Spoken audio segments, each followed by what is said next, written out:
do versículo 1 até o 10. Obrigado, Rodrigo. Paz do Senhor a todos. Nosso texto de hoje, 1 Samuel, capítulo 2, do versículo 1 até o versículo 10. É um texto conhecido, é uma oração que uma mãe fez após receber o milagre.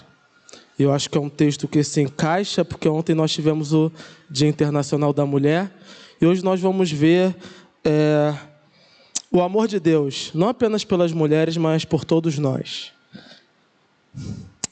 Versículo 1. Então Ana orou assim: meu coração exulta no Senhor minha força é exaltada, minha boca se exalta sobre os meus inimigos, pois me alegro em tua libertação. Não há ninguém santo como o Senhor, não há outro além de ti, não há rocha alguma como o nosso Deus. Não fale então orgulhosamente, nem saia de suas bocas tal arrogância, pois o Senhor é Deus sábio, e Ele quem julga os atos dos homens.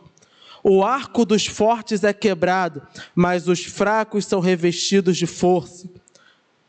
Os que tinham muito, agora trabalham por comida, mas os que estavam famintos, agora não passam mais fome. A que era estéril deu à luz a 7 filhos, mas a que tinha muitos filhos ficou sem vigor. O Senhor mata e preserva a vida. Ele faz descer a sepultura e dela resgata. O Senhor é quem dá a pobreza e a riqueza, Ele humilha, Ele exalta. Levanta do pó o necessitado e do monte de cinzas ergue o pobre. Ele os faz sentar-se com príncipes e lhes dá lugar de honra. Pois os alicerces da terra são do Senhor. Sobre eles estabeleceu o mundo. Ele guardará os pés dos seus santos, mas os ímpios serão silenciados nas trevas. Pois não é pela força que o homem prevalece. Aqueles que se opõem ao Senhor serão despedaçados. Ele trovejará do céu contra eles. O Senhor julgará até os confins da terra. Ele dará poder ao seu rei e exaltará a força do seu ungido. Vamos orar. Espírito Santo de Deus, fala aos nossos corações, Senhor. Dá-nos força, capacita-nos, ó Deus, para que a Tua palavra, ó Pai, possa ser perfeitamente entendida e gere nos nossos corações sementes, ó Pai, de fé, sementes, ó Deus, de confiança, sementes de dependência e de conformidade com a Tua vontade. Senhor Jesus, ajuda-nos. É o que te pedimos em nome de Cristo Jesus. Amém. Podem se assentar.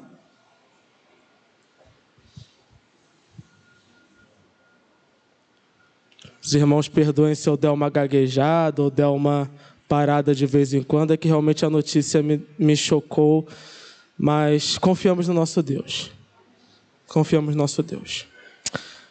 Essa mulher chamada Ana, ela é um grande exemplo, não somente para as mulheres, mas para todo o povo de Deus. E é bom que tenhamos a oportunidade de falar sobre ela, especialmente no mês onde falamos da valorização da mulher, que precisa ser reforçada cada vez mais, pois a cada dia nós vemos que por mais que a mulher consiga ascender socialmente, há sempre forças que tentam desmerecê-la de todas as formas possíveis. Nós vemos que o mundo conspira para tirar da mulher o seu real valor e infundir na mente da mulher uma glorificação que não é a que a palavra de oferece e não é a correta. A ascensão feminina, o crescimento feminino, ele é bom. É bom ver mulheres estudando cada vez mais, trabalhando cada vez mais, conquistando cada vez mais. Isso é bom. Mas o mundo sempre encontra um jeito de deturpar até mesmo aquilo que é bom. E o que nós temos visto hoje é que essa ascensão da mulher, que é boa e produtiva, tem sido cada vez mais distorcida, ao ponto de que a qualificação da mulher não está mais sendo medida pelo seu valor, pela sua honra, pelos seus valores, mas sim pela forma com qual ela se oferece, e esse status social que está sendo oferecido, ele vai totalmente contra os padrões de Deus. Hoje, uma mulher bem-sucedida não é mais aquela que é uma mãe dedicada, que criou muito bem seus filhos e que através do seu comportamento, através do seu exemplo, seus filhos e filhas tornaram-se pessoas boas. Não. A mulher hoje que está sendo valorizada é essa que está na mídia, tatuando o seu corpo nas partes íntimas e filmando e a mostrando a todos. Esse é o padrão hoje em dia que nós temos visto. É um empoderamento falso. Porque ao invés de dignificar a mulher, dignificar cada vez mais o corpo, falava-se tanto antigamente que a mulher era tratada como objeto. E ao invés de vencer isso, convencer a mulher que ser um objeto é bom. E hoje, ao invés da mulher lutar para não ser um objeto, ela está se tornando um objeto, acreditando que isso é uma valorização e que fazendo isso ela está por cima. Mas isso é falso, é uma enganação do diabo, é algo maligno. Então, onde está a verdadeira dignidade da mulher? A dignidade da mulher está em cumprir na sua vida, fazer cumprir na sua vida os propósitos de Deus para ela. Quais são os propósitos de Deus para a mulher? A mulher, ela é uma criação maravilhosa de Deus. Nós vimos que houve um cuidado de Deus na criação da mulher, tão maravilhoso que Ele não a criou como criou o homem, nem como criou o restante da natureza, mas Ele fez algo especial, tirando da própria carne do homem. E a declaração de Adão é clara: essa é carne da minha carne e ossos dos meus ossos. Então a intenção de Deus sempre foi que a mulher fosse valorizada pelo homem. A intenção de Deus é que a mulher seja valorizada. É uma obra perfeita de Deus, assim como tudo o que Deus criou. Para a mulher foi dada a maior das dádivas, que é gerar a vida. O homem, óbvio, participa da geração, mas ter a vida em si, dentro de si, é algo que a mulher traz. E quando nós vemos as alegorias bíblicas, quando Deus vai falar do seu amor e da forma como Ele ama, nós vemos que Deus ama a igreja. E a igreja é o quê? A igreja é a noiva de Cristo.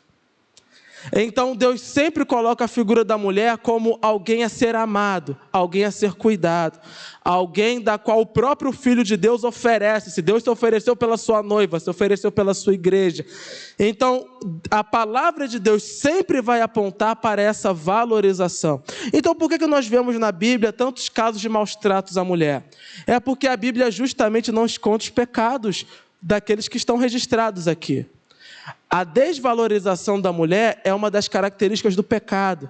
E onde ela começou? Ela começou quando Adão comeu do fruto proibido. Porque a primeira coisa que ele fez foi apontar o dedo para ele e falar: a mulher que tu me deste por esposa, ela que arrumou esse problema para mim. A culpa é dela. Então, todo tipo de desvalorização da mulher provém do pecado. De onde vem o machismo? De onde vem a violência? De onde vem os assédios? Tudo isso vem do pecado. Nunca foi plano de Deus. Nunca foi da vontade de Deus. E qual é o plano de Deus para a mulher?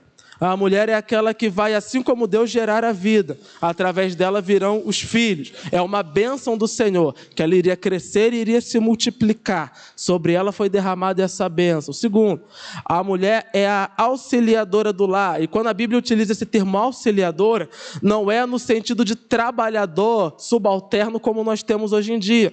Mas ele estava falando o quê? Que é a mulher quem vai trazer até mesmo a paz dentro do lar. É ela quem traz o marido à razão. É ela quem primariamente vai doutrinar os filhos, porque ainda que eu fui criado por pai, mas para a mãe foi dada essa característica maior. Ela sempre vai ter esse sentido maternal que é dado por Deus. Então, quando nós quer ver uma mulher rica, abençoada, próspera, dentro da palavra de Deus, é ver uma mulher que é auxiliadora, é ver uma mulher que é maternal. Isso, se ela conseguir ter filhos próprios, ou até mesmo as mulheres que não têm seus filhos próprios, têm esse amor para doar a outros. Elas podem ser, como a palavra de Deus orienta, aquelas que vão doutrinar as mais jovens, aquelas que vão cuidar das crianças, aquelas que terão esse papel fundamental. No início da igreja, as mulheres foram as que mais sustentaram o ministério de Jesus. As mulheres sustentavam Jesus com dinheiro mesmo. E nós temos o caso de Priscila, que era esposa de Áquila, e ela trabalhava para poder sustentar a igreja. Nós vimos que as mulheres foram as primeiras a ver e crer na ressurreição de Cristo Jesus. E no ministério de Jesus, as mulheres tinham uma participação extraordinária, sempre próximas ao Mestre. Então a palavra de Deus nunca foi exclusiva e nunca colocou a mulher em um patamar abaixo do homem. O que a palavra de Deus vai nos apresentar é que homem e mulher têm funções diferentes, porém essas funções não têm juízo de valor. As funções do homem não são mais importantes que a da mulher, e as funções da mulher não são mais importantes que a do homem.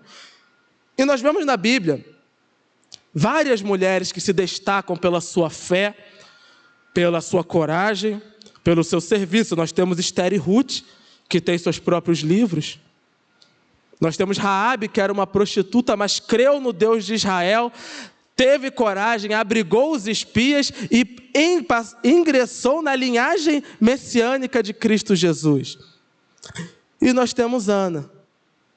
E de tantas mulheres extraordinárias, a vontade era falar sobre Débora, que foi uma mulher extraordinária, que guerreira, juíza e tal. Mas eu acredito que Ana seja o melhor exemplo para nós falarmos hoje, porque Ana é o que nós chamamos de mulher comum. Ela não enfrentou uma grande batalha, ela não era uma juíza, ela não foi uma rainha, ela era uma mulher comum. E o que nós podemos absorver de uma mulher comum? Nós, igreja, como um todo. Porque homens e mulheres podem absorver maravilhas da vida dessa mulher. Primeira coisa, Ana demonstra na sua vida que o nosso Deus é um Deus que ouve as nossas orações. E só nesse trecho que nós lemos, ela está agradecendo a Deus porque Deus ouviu a sua oração. Então Deus ama os seus filhos e filhas. Deus ouve as nossas vozes, escuta os nossos clamores e responde de acordo com a sua vontade. Então, a princípio, nós aprendemos isso. Ana é essa mulher. E Ana é a mulher comum. Quando nós vamos ver grandes homens do passado, Abraham Lincoln, John Wesley, todos eles dedicam seu sucesso às suas mães. A mãe de Abraham Lincoln pregava para ele. E ele tornou-se um dos presidentes mais importantes, se não o presidente mais importante do país mais poderoso do mundo, Estados Unidos. A mãe de John Wesley, no meio de uma igreja que estava totalmente corrompida, ela pregava ali, a palavra de Deus pregava para o seu filho, a ponto que John Wesley cresceu, tornou-se o maior pregador do seu tempo, trazendo o que a gente chamou de metodismo. Ele é o pai da igreja metodista. O metodismo é pai do movimento pentecostal, que gerou a nossa igreja. Por quê? Porque a igreja era fria. A igreja estava se distanciando da palavra de Deus. Então, John Wesley, através da pregação da sua mãe, porque dentro de casa a mãe orava com ele, o Espírito Santo de Deus descia. Ele sentia a unção do Espírito Santo ali quando a mãe dele orava com ele. Então, ele saiu pregando essa unção, os dons espirituais, as maravilhas de Deus. Qual é a glória dessas mulheres comuns, simples? É a manifestação do poder e da graça de Deus. Pois se não fosse essa mulher, John Wesley não teria salvado quase toda a Inglaterra na época. Os índices de criminalidade na Inglaterra na época eram altíssimos. Ele começou a pregar, o povo começou a se converter. A Inglaterra, os níveis de crimes, os níveis de adultério começaram a cair drasticamente. É histórico isso. A mudança que o metodismo trouxe para a sociedade inglesa é histórica, é fato, é real. Tudo isso começou com uma mãe doutrinando um filho. Então a mulher jamais pode se sentir menosprezada em ser mãe, porque é isso que nós temos visto nos dias de hoje. Cada vez mais, isso começou com a paternidade, onde passou-se a desprezar a figura do pai, e hoje nós vemos milhares e milhares de crianças que não têm pais, não têm registros, ou homens canalhas que abandonam os filhos, porque criou-se a ideia de que o pai não era necessário, e isso foi sendo absorvido, e os malandros trazeram isso, abandonam os filhos com as mães e somem. Mas hoje em dia nós temos visto algo semelhante acontecer também com as mulheres. Há casos onde nós vemos de mães que têm filhos e filhas de 10, 12, 11 anos que vivem pelas ruas e até mesmo em bailes terríveis e ela não está nem aí. O que nós vemos hoje, ninguém mais fala, olha, eu vou trazer aqui na televisão um exemplo de mãe. Não, o que nós vemos olha, vamos trazer aqui o exemplo de uma mulher que conquistou, trabalhou, etc. Nada contra. Mas geralmente quando nós vamos ver o discurso, todas elas abriram mão da família, quase todas, para conseguir tal status. Sendo que a maior glória que a mulher pode ter, a maior glória que a mulher pode ter na sua vida é fazer com que a sua família esteja nos caminhos do Senhor. E esse é um dom que Deus deu especial à mulher. É muito mais difícil um marido converter a esposa do que a esposa converter o marido. É um dom que Deus deu à mulher. E Paulo vai falar sobre isso. A mulher santifica a casa com seu bom comportamento, com a oração, com a busca, com a intercessão. Não é comum nós vemos casos onde a mãe é cristã, o pai não é, mas através do testemunho da mãe ela consegue manter os filhos na presença do Senhor. Então, esse dom foi dado por Deus e precisa ser valorizado.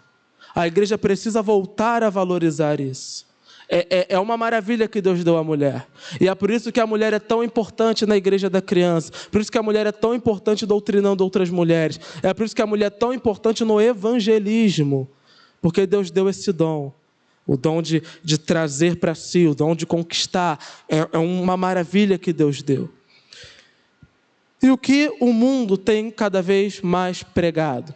O mundo tem pregado que a mulher empoderada, a mulher forte, a mulher determinada, é aquela que não quer saber de nada, é aquela que só cuida de sua vida, é aquela que não está nem aí para nada e nem ninguém. E são esses os padrões que nós temos visto. Mulheres que de fato são bem-sucedidas, algumas não deveriam ser, mas são. Outras de fato mereceram por conta do trabalho. Mas ainda assim, há esse vazio e sempre vai haver esse vazio. Porque não cumprem o propósito de Deus na vida delas. A dignidade da mulher está apenas no casamento e na família? De forma nenhuma. Pois a palavra de Deus vai nos mostrar sempre que há mulheres que não se casaram, o Paulo fala, aqueles que não se casaram e que servem ao Senhor. Mas elas dedicam essa qualidade, a qualidade que Deus deu a elas, ao Senhor, dedicam à igreja. Isso é dignificação também. A mulher deve ser honrada dentro da igreja e respeitada. E o que Ana estava passando? Vamos lá agora no capítulo 1. Capítulo 1, versículo 1. A gente leu 2, vamos ler um rapidinho, só para a gente ver o contexto. Havia certo homem de Ramataim, Zufita, dos montes de Efraim, chamado Eucana, filho de Jeroão, neto de Eliú e bisneto de Tou, filho do efraimita Zuf. Ele tinha 2 mulheres, uma se chamava Ana e a outra Penina. Penina tinha filhos, Ana, porém, não tinha. Todos os anos, esse homem subia da sua cidade a Siló para adorar e sacrificar ao Senhor dos exércitos. Lá, Hófni, e Finéias, os 2 filhos de Eli, eram sacerdotes do Senhor. No dia em que Eucana oferecia sacrifícios, dava porções à sua mulher Penina e a todos os filhos e filhas dela. Mas a Ana dava uma porção dupla, porque a amava, apesar de que o Senhor a tinha deixado estéril. E porque o Senhor a tinha deixado estéril, sua rival a provocava continuamente a fim de irritá-la. Isso acontecia ano após ano. Sempre que Ana subia à casa do Senhor, sua rival a provocava e ela chorava e não comia. Eucana, seu marido, lhe perguntava: Ana, por que você está chorando? Por que você não come? Por que você está triste? Será que eu não sou melhor para você do que 10 filhos? Que nós vemos a história de uma mulher e de um homem que se acha bastante, né? Qual era a realidade da época? E não fazia parte dos planos de Deus, mas acabou entrando dentro da sociedade judaica, assim como nas outras sociedades. A poligamia, casar com mais de uma mulher. Isso, obviamente, sempre trouxe uma inferiorização para a mulher. Porque uma mulher, obviamente, não poderia ter 2 homens, mas um homem poderia ter 2 mulheres. E nós vemos que todos os casos da Bíblia que isso acontece, sempre dá problema. Houve problema com Abraão, houve problema com Jacó, sempre deu. Não fazia parte dos planos do Senhor. E qual era o sofrimento dessa mulher? Naquela época, a maternidade era a comprovação de que Deus estava abençoando a casa. Então, quantos mais filhos, mais Deus abençoava. Quantos mais crianças, em especial meninos, mais Deus estava ali. Obviamente, a palavra de Deus não fala sobre isso, embora os filhos são herança e bênção do Senhor. E o homem tinha 2 mulheres. Uma tinha muitos filhos e outra não tinha nenhum. Mas, aparentemente, ele não era um homem ruim. Ele gostava da sua esposa. Ele não a humilhava por ela não ter filhos, que era uma coisa comum também na época. O homem podia ser o estéril, mas não havia medicina. Então, como é a mulher que engravida, a culpa sempre era da mulher. Se não tem gravidez, a culpa é da mulher. E se Deus não abençoou a casa, é porque a mulher fez alguma coisa de errado. Então, ela já estava nessa situação. Então, a gente já pode ver o que a sociedade falava dela. O marido podia tratá-la bem, mas a sociedade já havia, poxa, o pecado está nela. Porque se o marido teve vários filhos com uma e não teve com ela, alguma coisa está estranha. Tem alguma coisa errada aí. Mas o que a palavra de Deus nos disse? Foi Deus que fez isso. Foi Deus que deixou ela estéril. Deus tinha feito isso. Qual é o cuidado que o crente tem que ter? Não podemos julgar aquilo que os olhos veem. Temos que somente confiar no Senhor. Por que essa teve filho e a outra não teve? Não sei, foi da vontade de Deus. Tem a ver com o pecado? Talvez não. Tem a ver com algum erro? Não. E ela sofria, angustiava por isso. Todo ano, como era de costume, eles iam à casa do Senhor. Meu Deus, só iam uma vez por ano? Sim, porque naquela época só havia um templo e ele ficava na capital. E toda a nação, para toda a nação só havia um templo. Não tinha como aqueles que moravam longe ir semanalmente ou ir mensalmente. Sempre que as pessoas iam, elas iam em caravana. Por isso que o salmista fala: hoje alegrei quando me disseram, vamos à casa do Senhor. Como assim? Tem uma caravana passando, hoje é dia de ir para a casa do Senhor. O salmista viu, ele entrou junto. Hoje eu me alegrei. Por quê? Porque hoje é dia de ir para a casa do Senhor. Então não se ia sempre. Tanto é que depois o povo criou as sinagogas, que eram essas pequenas casinhas onde se reuniam para ter a pregação, etc. Então, a doutrinação era a responsabilidade da própria família, dentro do lar. E nós vemos que Eucana parece, mesmo tendo esse erro da poligamia, era um homem de Deus. Ele ia lá para fazer os sacrifícios. E o que ele fazia? Ele dava para a esposa a oferta dela e dava para cada filho a oferta. Como a outra esposa não tinha filhos, ele dava uma porção dobrada, para dizer que ela era valiosa, era a forma dele de valorizá-la. Porém, quando ela estava indo para oferecer o sacrifício, a outra a humilhava, a colocava para baixo. Uma realidade que é tão comum que é fácil de nós nos identificarmos, que muitas das vezes o crente não enfrenta grandes batalhas como Davi enfrentou, como Sansão enfrentou, mas enfrenta lutas e adversidade dentro do próprio lar. Qual era a maior luta de Ana? Era dentro da própria casa. E não é essa talvez a maior das batalhas que hoje enfrentamos? As lutas que ocorrem dentro do nosso próprio lar. Os problemas com os nossos familiares, problemas dentro de casa, dentro da família ou no trabalho, coisas que aos olhos do homem são simples. Já vou pegar, olha o que Débora fez. Essa mulher, se nós olharmos aos olhos humanos, nem se compara. Mas ela é tão comum, e louvado seja Deus por isso, porque nós vemos na vida dela o que acontece conosco também. Às vezes é um mal-estar no local de trabalho, às vezes é se sentir desprestigiado dentro do próprio lar. Ela passava por isso continuamente. Ela tinha uma rival dentro da própria casa, e acontece para ela aquilo que, se a sociedade da época acreditava que a maternidade era o sinal da bênção do Senhor, ou seja, que Deus estava a favor daquela pessoa, a inimiga dela tinha vários filhos e ela não tinha nenhum. Então nem moral para rebater a mulher ela tinha, porque a princípio a mulher era muito mais abençoada que ela. Mas quem de fato era a mulher de Deus? A mulher de Deus era Ana. Ela era quem estava orando, era ela quem estava jejuando. A outra utilizava todos os métodos possíveis para humilhá-la. E o marido aqui, ele tenta resolver a situação, mas o faz de forma errada também. Por quê? Ele vê que a sua esposa está sofrendo e ele tenta trazer para si a responsabilidade de fazê-la plenamente feliz. Ele fala, olha, você não tem filho, mas você tem um marido muito bom que vale por 10 filhos, eu mesmo. Então, olha para mim, se espelhe em mim, deposita em mim a sua confiança, que você vai ser muito feliz. Mas isso não dá certo. Por que não dá certo? Porque nos nossos corações, no coração do ser humano, haverá sempre esse vazio que só pode ser preenchido por Deus. O que ele tinha que ter feito aqui nesse momento? Mulher, vamos orar agora. Vamos clamar em nome do Deus dos exércitos, que essa tristeza saia do teu coração. Vamos lá no templo agora, deposita no Senhor a tua alegria, deposita no Senhor a tua esperança. Ele deveria ter colocado a esperança em Deus, mas ele trouxe para si.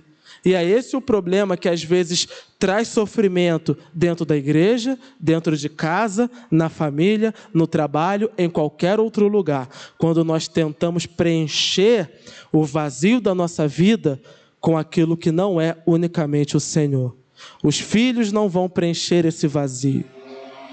E quando os pais tentam endeusar os seus filhos, acabam sem querer estragando eles quando vê o filho está dando na cara dele e a alegria dele foi-se embora. Quando endeusa-se o marido, como ela poderia fazer, colocar as esperanças no marido, quando ela tivesse velhinha e a outra também, o marido podia arranjar ainda uma terceira e se lixar para elas. A nossa esperança precisa estar totalmente no Senhor dos exércitos e só nele. Só nele. Não que o marido não possa fazer a esposa feliz. Não que os filhos não possam fazer a mãe feliz. Não que o homem não possa ser feliz na sua família, no seu trabalho. Podemos encontrar pequenos momentos de felicidade, sim. Mas se não tiver a mão de Deus, a felicidade é incompleta.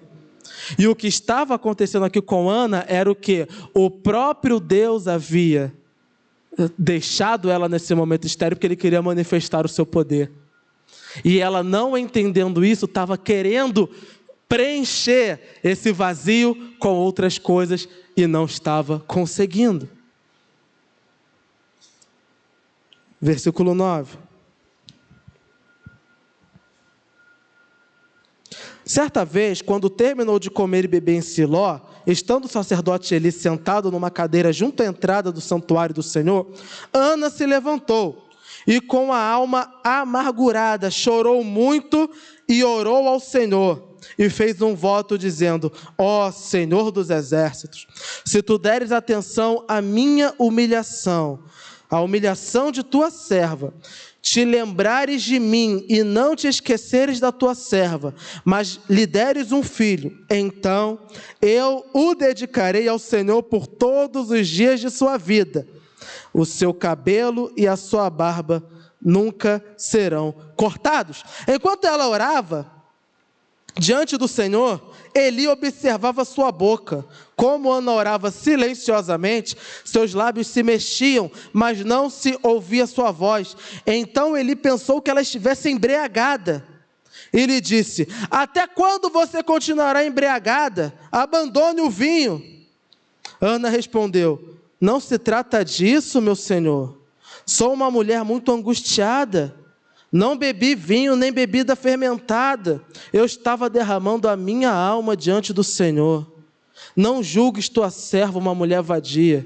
Estou orando aqui até agora por causa da minha grande angústia e da minha grande tristeza. Por que essa mulher é comum? Porque ela tem angústias e tristezas que as pessoas não conseguem identificar. A mesma coisa muitas das vezes acontece conosco. Angústias e sofrimentos que aquele que está do nosso lado não percebe ou não dá valor, não entende. E muitas das vezes, quando a pessoa tenta externar o seu sofrimento, o outro ainda fala: para de palhaçada, vai ficar chorando à toa, vai ficar com esse mimimi, vai ficar com essa conversa fiada. Ana sofria isso, o marido não dava muita bola, ele já tinha muitos filhos. Ele falava: mulher, se não tiver filho, qual o problema? Eu sou melhor que 10. E o sacerdote, que nós sabemos pelo histórico que era um homem que tinha seus altos e baixos, nesse momento num total baixo, a mulher ali, vamos imaginar, ela estava tão angustiada, amargurada de alma, é a angústia profunda, ela estava tão angustiada que provavelmente a face dela estava deformada, em tristeza, angústia. Ele olha para ela, vê os lábios mexendo, o rosto dela assim, e ele tira a conclusão que ela está bêbada. E a resposta que ela dá, que ela diz: não me julgue como se fosse uma vadia, já dá a entender que ele não chegou bonzinho. A gente lê aqui de forma clássica, mas vamos imaginar na época, o sacerdote imagina que tem uma mulher bêbada no santuário, ele deve ter chegado esculachando, trazendo português claro, ele chegou arrasando, humilhando a mulher, dizendo que ela estava bêbada. Abandone a embriaguez, ou seja, sai dessa vida, fosse no dia de hoje, larga essa cachaça, infeliz. E a mulher ali com a alma angustiada, clamando ao Senhor. Além de ter o sofrimento, ela ainda tem que justificar a oração, por conta do sofrimento. E ela diz o quê? Senhor, não me tome como se eu fosse uma vadia. Jamais que eu ia beber uma bebida forte e vim para a casa do Senhor. Não bebi nem vinho, nem bebida forte. A minha alma está amargurada. Amados, a amargura da alma vem sobre todos nós. É a coisa mais comum do mundo. Muitas das vezes nós, servos de Deus, tentamos nos colocar mais fortes que todos. Mas quando nós vemos até mesmo os grandes e os fortes da Bíblia, nós vemos as amarguras deles. Elias sofreu, Elias desejou a morte. Tamanha era a amargura de sua alma, ou seja, o sofrimento interno. Esse sofrimento que as pessoas não conseguem ver nem a explicação, mas muitas das vezes vem sobre nós sim. Momentos de fraqueza, momentos de dor, momentos de sofrimento. Mas ainda que ninguém ao nosso redor possa nos ajudar, o que nós precisamos fazer nesses momentos? Temos que seguir o exemplo de Ana, ir para a casa do Senhor, consagrar ao Senhor, derramar ao Senhor as nossas angústias. Senhor dos exércitos, aqui está, eu estou angustiada. Ó Deus Todo-Poderoso, ela levou a Deus o seu sofrimento, ela levou a Deus as suas angústias. Nós precisamos fazer isso, precisamos buscar forças no Senhor. Porque aqueles que estão ao nosso redor, talvez não entendam o que se passa ao nosso interior, mas o nosso Deus sabe. Muito mais, pois nosso Senhor Jesus Cristo foi ser humano como nós, sofreu como nós. Ele entende as nossas dores, mas Ele venceu todos eles. E nele nós somos mais do que vencedores. Como começa a oração dela?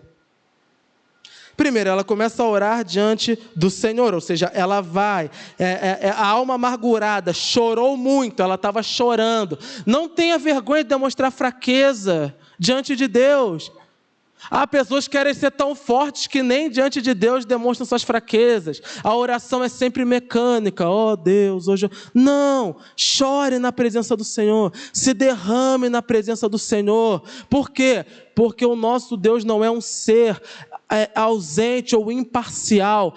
Há um Deus nos observando, há um Deus ouvindo o nosso clamor, há um Deus ouvindo a nossa oração, e esse Deus nos ama. Nas nossas angústias, nas nossas debilidades, levemos a Deus o nosso sofrer. Levemos a Deus, como o rei Ezequias fez quando Israel estava cercado, com fome, sem água. O rei inimigo envia uma carta para ele dizendo que eles iam comer fezes e beber urina. Ele pega a carta e consagra diante do Senhor. Ele coloca diante do Senhor e fala: aqui, Senhor, o que escreveram para mim.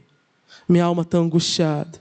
Eu não sei o que fazer. Nas nossas orações nós temos que falar para Deus: Senhor, aconteceu isso, aconteceu aquilo. Eu não sei o que fazer, minha alma está angustiada. Ninguém ao meu redor me entende. Mas eu sei, Senhor dos exércitos, que Tu estás ouvindo a minha oração. Ela entrega a oração e ela fala: Senhor dos exércitos, se Tu deres atenção à humilhação da Tua serva. Ela não estava determinando para Deus, ela não estava botando Deus na parede, como infelizmente hoje em dia foi se ensinado a orar, não. Ela estava se humilhando: Senhor, se for da Tua vontade, se for do Teu querer, olha para a Tua serva aqui, humilde, humilhada. E fez um voto, que se Deus lhe desse o filho, ela o dedicaria ao Senhor. Quando nós lemos Tiago, o que Tiago falou para a gente? Que pedimos e não recebemos porque pedimos mal. Porque pedimos para os nossos próprios prazeres e para as nossas vãs cobiças. Ela tem o desejo próprio, mas a partir desse momento o que ela faz? Ela consagra o seu sonho ao Senhor. E nós não cantamos aqui que consagramos ao Senhor? Ela consagrou ao Senhor. Veja bem, ela quer ter um filho, mas ela vai dar o filho para outros. Ela vai dar o filho para o templo. Como assim? Ela está dedicando o seu maior sonho ao Deus Todo-Poderoso. Ela está falando: Senhor, se for da Tua vontade que eu seja mãe, eu dedico essa criança a Ti. E queridos, nas nossas orações, e muitas das vezes nós estamos angustiados com coisas que nós não deveríamos nem sequer estar pedindo. E na nossa pequenez a gente não sabe disso e insiste no erro e sofre por conta disso. Nós temos que começar a aprender a fazer como o nosso Senhor Jesus Cristo nos ensinou: pedir a vontade de Deus. Aqui ela está pedindo a vontade de Deus. E depois de pedir a vontade de Deus, consagrar a Deus aquilo que estamos pedindo. Eu estou pedindo isso aqui, mas como eu posso glorificar a Deus com isso? Como ela poderia glorificar a Deus com o filho? Ela sabia como. Ela dedicaria ele a Deus, ela entregaria ao templo.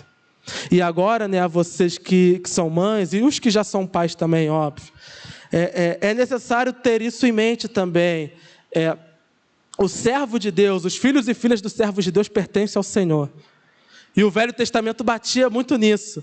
O primogênito é consagrado ao Senhor. Os meninos eram circuncidados. Por quê? Pertenciam a Deus, literalmente. O filho de Abraão pertencia ao Senhor. Por isso que Deus tinha o direito de pedir o sacrifício ou não. Mas, obviamente, que o nosso Deus repudia sacrifício humano. Foi uma forma de demonstração da fé de Abraão. Mas a herança dos servos de Deus pertence ao Senhor. Então, a vocês e a mim, quando tiver filhos, nós precisamos ter isso em mente. As pessoas falam: você cria o filho para o mundo. Sim, você cria ele para viver. Mas o servo de Deus cria para Deus. Para Deus. Dedica para Deus. E aqueles que dão aula aqui na igreja da criança, é para Deus. A criança, ela é dedicada a Deus. Por quê? Pertence ao Senhor. A vida pertence ao Senhor. E ela dedicando essa criança ao Senhor, aconteceu tudo isso. O sacerdote viu ela angustiada, pensou que ela estava bêbada, desceu o barraco e ficou envergonhado, porque a mulher estava angustiada. Versículo 16. Não julgue tua serva uma mulher vadia. Estou orando aqui até por causa da minha grande angústia e tristeza. Eli respondeu: vá em paz, e o Deus de Israel lhe conceda o que você pediu. Ela disse: espero que sejas benevolente para com tua serva. Então ela seguiu o seu caminho. Mas olha só, comeu, e seu rosto já não estava mais abatido. Na manhã seguinte, eles se levantaram e adoraram o Senhor. Então voltaram para casa em Ramá. Eucana teve relações com sua mulher Ana, e o Senhor se lembrou dela. Assim Ana engravidou, e no devido tempo deu à luz um filho. Deu-lhe o nome de Samuel, dizendo: eu o pedi ao Senhor. Ana recebeu o que ela pediu. Mas olha que interessante, a alma dela estava curada antes dela estar grávida. Quando ela saiu da oração, ela já estava com força, ela comeu, e de manhã ela adorou. Irmãos, às vezes as nossas orações sequer vão trazer o que nós pedimos, mas só o fato de nós colocarmos a nossa angústia nas mãos do Senhor, a nossa alma sai alimentada. Ela saiu alimentada, ela orou, ela nem sabia se ia ter. O que ela falou aqui? Se Deus tiver benevolência da sua serva, ela não sabia. Ela não sabia, e ela ainda não tinha tido com o marido a relação exata a qual haveria o nascimento do menino. Mas quando ela saiu do templo do Senhor, depois de ter se derramado, no dia seguinte ela já estava adorando, ela já estava glorificando. Irmãos, quando nós temos uma vida de oração, quando nós consagramos a Deus as nossas angústias, às vezes Deus satisfaz tanto a nossa alma com a sua presença, que até esquecemos do que estávamos pedindo. Só sabemos que o nosso Deus é a nossa força, o nosso refúgio, a nossa fortaleza, e que Ele alimenta, traz paz, traz alegria. A angústia da nossa alma pode ser satisfeita unicamente no Senhor. Ela já estava satisfeita antes de ter o milagre veio depois. Deus é poderoso para satisfazer o nosso coração até sem o milagre. Mas como o nosso Deus é bom demais ainda de satisfazer a alma dela, Deus a abençoou e ela teve o filho. E deu o nome de Samuel, eu pedi ao Senhor. Versículo 21. Quando no ano seguinte Eucana subiu com toda a família para oferecer o sacrifício anual ao Senhor e para cumprir o seu voto, Ana não foi e disse a seu marido: depois que o menino for desmamado, eu o levarei e o apresentarei ao Senhor, e ele morará ali para sempre. Disse Eucana a seu marido: faça o que lhe parecer melhor, fique aqui até desmamá-lo. Que o Senhor apenas confirme a palavra dele. Então ele ficou em casa e criou seu filho até que o desmamou. Olha aqui o que o marido fala. Ele deixa a mulher tomar essa decisão, mas ele fala que o Senhor confirme a palavra dele. Amados, quando nós recebemos algo do Senhor, ou acreditamos que recebemos algo do Senhor, nós ainda temos que ter a preocupação de saber se de fato é a vontade do Senhor. Às vezes eu oro para conseguir uma coisa, trabalho por isso, consigo. Não necessariamente ocorreu a vontade de Deus. Então o que nós temos que pedir a Deus, Senhor, também? Sabedoria. O marido de Ana não fez o voto, então ele está com o pé atrás. O que ele vai falar? Ele vai pedir ao Senhor que Deus confirme essa palavra aí. Se for realmente da vontade de Deus, as coisas vão cooperar para que o voto que ela fez a Deus aconteça. E vai acontecer. Versículo 24. Depois de desmamá-lo, levou o menino, ainda pequeno, à casa do Senhor, em Siló, com um novilho de 3 anos de idade, uma arroba de farinha e uma vasilha de couro cheia de vinho. Eles sacrificaram o novilho e levaram o menino a Eli. E ela lhe disse: meu senhor, juro por tua vida que eu sou a mulher que esteve aqui a teu lado, orando ao Senhor. Era este o menino que eu pedia, e o Senhor concedeu-me o pedido. Por isso agora eu o dedico ao Senhor. Por toda a sua vida será dedicado ao Senhor. E ali adorou o Senhor. A palavra de Deus se cumpriu. Ela dedicou ao Senhor, o sacerdote aceitou, e desde criança Samuel demonstrava que aquela era o propósito de Deus. Desde menino ele doutrinava todo o povo de Israel. Então Deus fazia justamente isso na vida dele, tão jovem, para honrar a sua mãe, que dedicou a ele o menino. Ela via que de fato ela o fez de forma correta. E agora sim entra na oração que nós lemos, os 10 primeiros versículos que nós lemos. Então olha só, uma mulher comum, com problemas comuns de sua época. E ela vivia numa época muito difícil, porque ela vivia na época dos juízes. Não havia rei, cada um fazia o que queria, cada um fazia o que estava no seu próprio coração. E no livro dos Juízes nós vamos ver que o povo fez coisas horríveis. Ela vivia no meio de um povo que toda hora se desviava da presença do Senhor, mas ela confiou em Deus, ela confiou no Senhor, não importava o tempo, não importava o que falasse, não importava até mesmo quando desprezavam o sonho dela. Ela creu e confiou no Senhor e Deus honrou. Deus é um Deus que honra a oração dos seus servos. E agora ela vai fazer uma outra oração, mas não é mais uma oração de pedido, é uma oração de agradecimento. Vamos ler de novo para a gente encerrar? Então Ana orou assim: meu coração exulta no Senhor minha força é exaltada. Exaltada no sentido de ser elevada, ou seja, ela estava fraca, Deus exaltou, elevou a força dela. Minha boca se exalta sobre os meus inimigos. Antigamente, a inimiga dela falava o que queria, ela não podia falar nada. Agora, se falar alguma coisa, ela fala, tive sim, e está dedicada ao Senhor. Ou seja, Deus elevou a boca dela. Pois me alegro em tua libertação. E olha só, Deus libertou ela da angústia, mas através do filho dela vai libertar todo Israel. Então, ela está fazendo aqui, ela está glorificando a libertação que há de vir também. Através da sua oração, Deus vai usar o seu filho, Samuel, para libertar Israel e para ungir Davi como rei. Não há ninguém santo como o Senhor, não há outro além de ti, não há rocha alguma como o nosso Deus.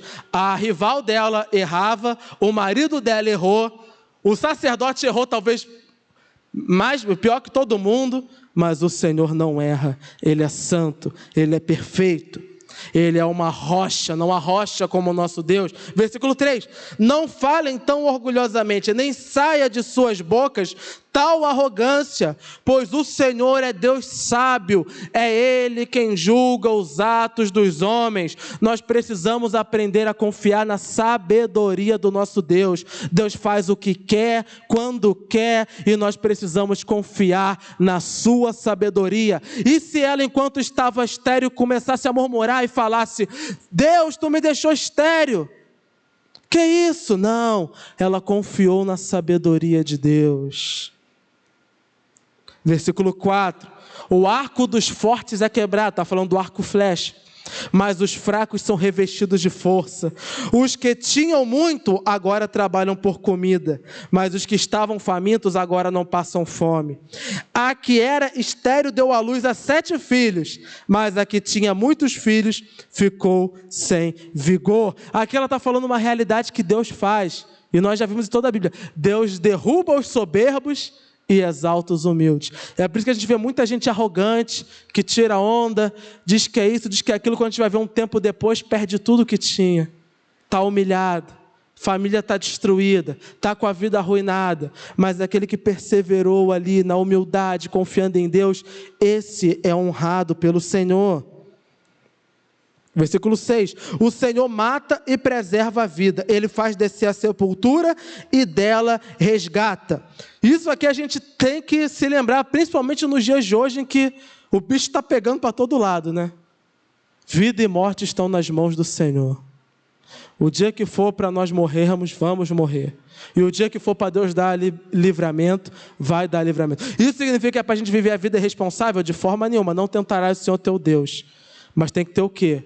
Confiança no Senhor. Senhor, eu vou daqui até ali, guarda a minha vida, porque vida e morte estão nas tuas mãos. Guarda-me do homem mau, guarda-me da violência. E isso nos dá esperança, sabe para quê? Para orarmos por aqueles que estão perdidos, orarmos por aqueles que estão enfermos, orados por aqueles que estão feridos. Por quê? Porque vida e morte pertencem ao Senhor. Se for da vontade de Deus, Deus traz de volta à vida aquele que está com o pezinho ali na morte. E digo mais, Deus traz de volta à vida até mesmo aquele que já morreu, pois Ele é o Senhor. Ela dedica isso, vida e morte estão nas mãos do Senhor. Ele mata e preserva a vida, Ele faz descer a sepultura e dela resgata. Versículo 7, o Senhor é quem dá pobreza e riqueza, Ele humilha e Ele exalta. Olha aqui, hoje em dia a igreja pensa que a pobreza vem do diabo e a riqueza vem de Deus. Não, Deus também dá a pobreza. Por isso precisamos o quê? Confiar no Senhor e ser gratos a Deus ao que Ele nos dá.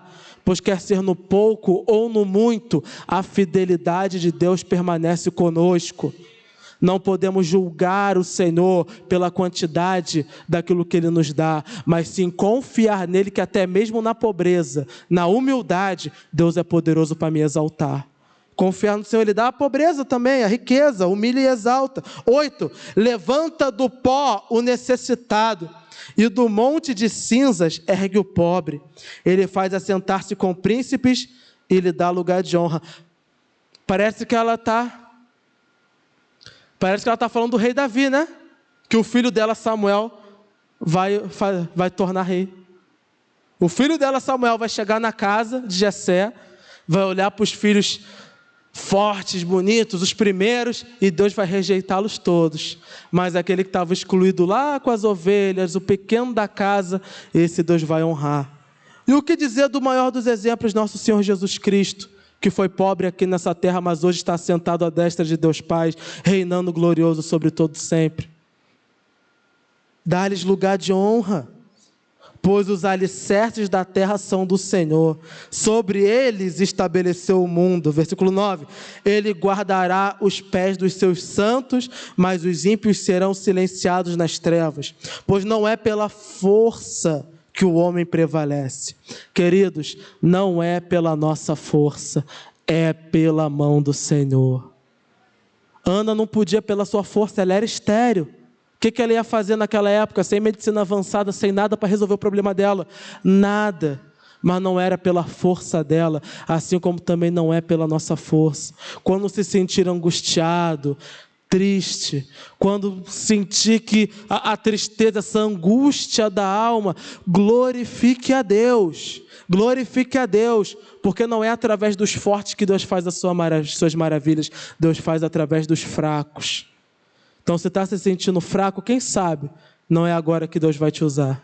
Não é agora que Deus vai te chamar. Não é agora que Deus vai renovar tuas forças. Não é agora que Deus vai te dar um novo ânimo. Por quê? Deus gosta desse tipo de pessoa. Gosta. Ele gosta do Gideão, Ele gosta de Davi. Gosta daqueles que não são para torná-los o que são. Para quê? Para a glória do seu santo nome. É para o mundo olhar para aquele que foi tão desprezado e humilhado e ver, olha as maravilhas que Deus fez nessa vida. E a maior glória que o ser humano pode ter é essa, o mundo ver que Deus fez algo na nossa vida, que Deus fez uma transformação, que Deus fez uma mudança. E para a gente terminar, versículo 10. Aqueles que se opõem ao Senhor serão despedaçados. Ele trovejará do céu contra eles. O Senhor julgará até os confins da terra.